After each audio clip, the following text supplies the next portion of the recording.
Hii nyumba ni nzuri baba, kama nilivyokuambia watu wanaipenda. Yaani kama wewe unatafuta maisha ni nzuri kwa kupanga. Subiri aje tufungulie, afu zeni utaona mwenyewe. Wala usiwe na shaka.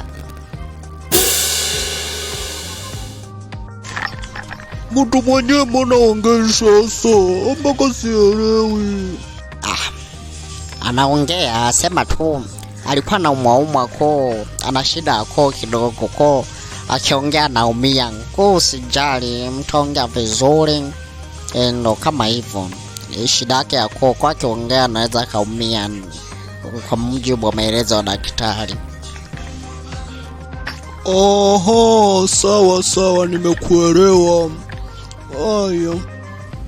Okay, bila kupoteza muda tuingie ndani maana ameshafungwa. Twende.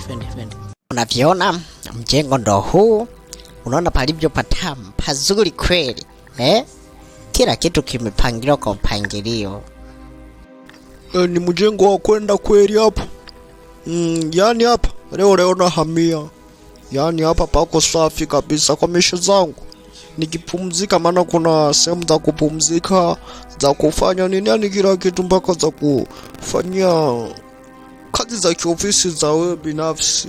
Au kweli nimefurahi tu. Hapa sasa cha kufanya ni kuchukua hela mapema kabla hajaanza kugeuka. Sasa mzee, inabidi sasa nilipe hela kodi kabisa moja kwa moja. So nisema wewe unatoa mwaka mzima. Nipe sasa hivi kabisa. Usijali. Leta account number tu hapa chap nifanye muamara. Hapa nakupa mwaka mmoja na nusu kabisa. Sitaki tusumbuane. Mr. Kabamba, utamuelekeza mazingira mengine huyu mwamba. Huyu ni mpangaji mwenzako. Japo wewe mwenyewe leo sielewi umekutwa na nini, mbona huzungumzi? Ndo kama hivyo, mwelekeze maelekezo mengine, vyumba nini, kila kitu mndani. Wewe najua wewe ndo mwenyeji sababu wewe ni mzoefu wa hii nyumba hata kuliko mimi kwa siku nilizoishi hapa.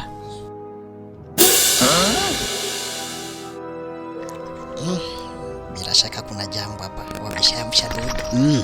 Kwaherini ndugu zangu, muishi salama, maisha bora, nyumba nzuri kabisa, muishi salama na mlindo miundombinu. Kwaheri.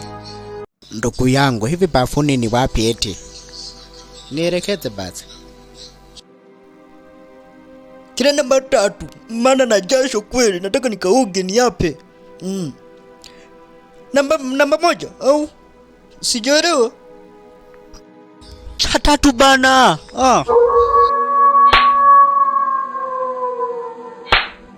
Una kiburi, ni kuambia aje mna kuzungumza. Nini hicho kinachokupiga?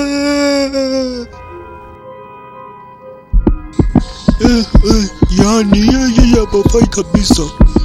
Yale makofero upigwa hapo na mtu mwenyewe aonekani. Ngoja nipumzike chumbani. Kumbe pako hivi, Mungu wangu, sijui fanyeje. Mimi ndo maana ongei.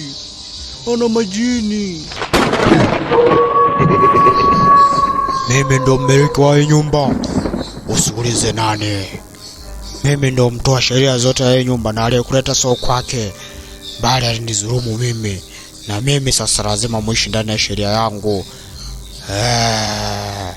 Inabidi ufuate sheria zifuatavyo. Hamna kuzungumza kwa sababu mnanikosea sana nyewe wanadamu. Hamna dogo. Nakwambia tena, hamna kuzungumza. Orako kiuke masharti haya utakiona cha mtema kuni mpaka pale ambapo nitawaruhusu. Nakwambia usiishi ndani ya hizi sheria. Kama njano kana mkwara eti nisizungumze. Huo mkwara wapi?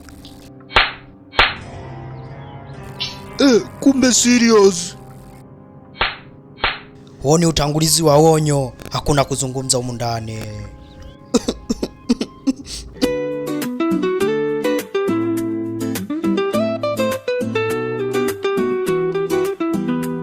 In the heart of Dar es Salaam,